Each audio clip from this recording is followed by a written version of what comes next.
नमस्कार दोस्तों, नमः शिवाय। जीवन ज्योति चैनल में आप सभी का हार्दिक स्वागत करती हूँ। दोस्तों, आज की वीडियो में आप सभी लोग श्रवण करेंगे पितृपक्ष की कथा।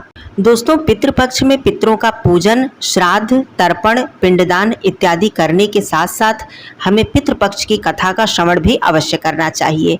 जिस प्रकार किसी भी व्रत उपवास में हम व्रत की कथा का श्रवण करके उस व्रत का संपूर्ण फल प्राप्त करते हैं, उसी प्रकार पितृपक्ष में पितृपक्ष की कथा का श्रवण करके हमें पितरों का आशीर्वाद प्राप्त होता है, पितृ प्रसन्न होते हैं और हमारा कार्य सफल होता है। आइए कथा आरंभ करती हूँ।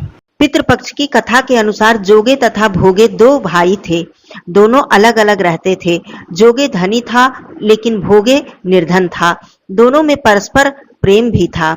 जोगे की पत्नी को धन का बहुत ही अभिमान था, किंतु भोगे की पत्नी अत्यंत ही सरल हृदय की थी तथा धर्म कर्म में अत्यधिक रुचि रखती थी। पितृपक्ष आने पर जोगे की पत्नी ने उससे पितरों का श्राद्ध करने के लिए कहा तो जोगे ने इसे व्यर्थ कार्य समझकर टालने की चेष्टा करने लगा, किंतु उसकी पत्नी समझती थी कि यदि ऐसा नहीं करेंगे तो लोग बातें बनाएंगे, फिर उसे अपने मायके वालों को दावत पर बुलाने का और अपनी शान दिखाने का यह मौका भी हाथ से चला जाएगा। अतः वह बोली, आप शायद मेरी परेशानी की वजह से ऐसा कह रहे हैं, किंतु इसमें मुझे कोई परेशानी नहीं होगी। मैं भोगे की पत्नी को बुला लूंगी, दोनों मिलकर सारा काम कर लेंगी। ऐसा कहने पर जोगे श्राद्ध करने के लिए तैयार हो गया। फिर उसने जोगे को अपने पीहर न्योता देने के लिए भेज दिया। दूसरे दिन उसके बुलाने पर भोगे की पत्नी सुबह सवेरे आकर काम में जुट गई। उसने रसोई तैयार की, अनेक प्रकार के पकवान बनाए, फिर सभी काम निपटाकर अपने घर को आ गई। आखिर उसे भी तो पितरों का श्राद्ध और तर्पण करना था। इस अवसर पर जोगे की पत्नी ने उसे रोका, परंतु वह नहीं रुकी। शीघ्र ही दोपहर हो गई। पितृ भूमि पर उतरे। जोगे और भोगे के पितृ पहले जोगे के यहाँ गए तो वहां उन्होंने देखा कि उनके ससुराल वाले वहां पर भोजन करने के लिए जुटे हुए हैं। निराश होकर वह भोगे के यहाँ आए। वहां क्या था, मात्र पितरों के नाम पर अगियारी दी गई थी। पितरों ने उसी की राख को चाटी और भूखे ही नदी के तट पर जा पहुंचे। थोड़ी देर में सारे पितर इकट्ठे हुए और अपने अपने यहाँ के श्राद्धों की बड़ाई करने लगे। जोगे और भोगे के पितर ने भी अपनी आपबीती सुनाई। फिर वे सोचने लगे कि अगर भोगे समर्थ होता, उसके पास धन संपत्ति होती, तो शायद आज हमें भूखा नहीं रहना पड़ता। मगर भोगे के घर में तो 2 समय की रोटी के भी लाले पड़े हैं, तो वह हमारे लिए तरह तरह के पकवान कहाँ से बनाता। यही सब सोचकर पितरों को भोगे पर दया आ गई।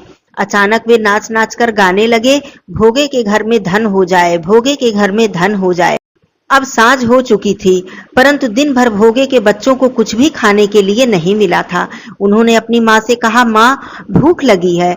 तब उसकी माँ ने उन्हें टालने की गरज से कहा, जाओ आंगन में हौदी औंधी हुई पड़ी है, उसे जाकर खोल लो, यदि उसमें से कुछ मिले तो बांट कर खा लेना। जब बच्चे वहां पर पहुंचे और वहां से हौदी हटाई तो उन्होंने देखा कि हौदी के अंदर ढेर सारी मोहरें भरी पड़ी हैं। दौड़े दौड़े वे माँ के पास पहुंचे और अपनी माँ से सारी बातें बताई। भोगे की पत्नी यह सुनकर बिल्कुल आश्चर्यचकित रह गई। आंगन में आकर भोगे की पत्नी ने जब यह सब कुछ देखा तो वह भी हैरान रह गई। इस प्रकार भोगे के घर में धन धान्य की कोई कमी नहीं रह गई। परंतु इतना धन पाकर भी भोगे घमंडी नहीं हुआ।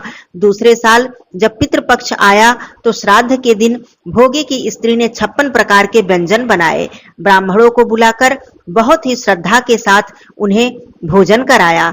भोजन कराने के बाद दक्षिणा दी, चरण स्पर्श किया।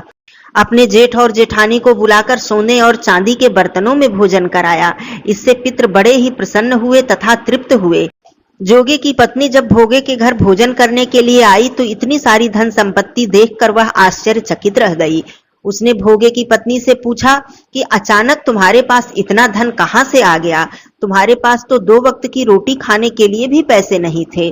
तब भोगे की पत्नी ने बड़ी ही सरलता और सहजता से सारी बातें बता दी और कहा कि मुझे लगता है कि यह सब पितृदेव की कृपा से ही हुआ है।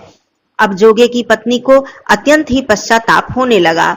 उसने भी अपने पितरों से क्षमा मांगी तथा अगले पितृपक्ष के आने का इंतजार करने लगी। जब अगला पितृपक्ष आया तो जोगे की पत्नी ने भी बहुत ही श्रद्धा भाव से और सरल मन से पितरों का स्वागत किया। ब्राह्मण को बुलाकर भोजन कराया, तर्पण किया और अपने पितरों से क्षमा मांगी। इस प्रकार जोगे और भोगे दोनों ही भाई अपने पत्नी तथा बच्चों के साथ सुखपूर्वक रहने लगे और खुशी खुशी अपना जीवन यापन करने लगे। बोलिए पितृ देवता की जय। दोस्तों, यदि कहानी अच्छी लगी हो तो मेरे चैनल को जरूर सब्सक्राइब कीजिएगा, वीडियो को लाइक और शेयर कीजिएगा, कमेंट बॉक्स में नमः शिवाय अवश्य लिखिएगा। धन्यवाद दोस्तों, नमः शिवाय।